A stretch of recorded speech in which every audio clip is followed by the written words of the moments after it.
Comeback super Kings போயிட்டு மற்ற டீமுக்கு கம்பேக் ஆயிடுச்சு. எந்தெந்த பிளேயர் நல்லா ஆடலையோ நம்ம சிஎஸ்கே கிட்ட வந்தா நல்லா ஆட ஆரம்பிச்சிட்டாங்க. இப்ப நம்ம ரோஹித் சர்மா நம்ம கிட்ட இருந்து கம்பேக் ஆகி நம்மள பொழக்க ஆரம்பிச்சுட்டாரு.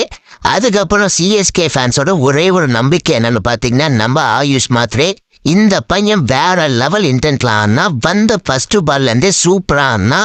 அதுக்கப்புறம் நம்ம சிவம் தூபே அவரும் வழக்கம் போல இப்பதான் அவருக்கு ஃபார்முக்கு வந்திருக்காரு. அவரும் நல்லா ஆனாரு.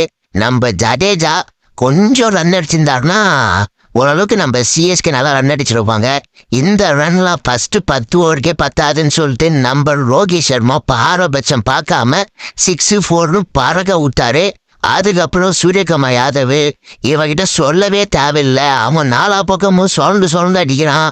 யாரு போலிங் பண்ணாலும் 6-4 பறக்க விட்டு ஈஸியா 2 பாயிண்ட் குத்துதான் இல்லாம ரன் ரேட்டை வேற ஏத்தி குத்துட்டோம்.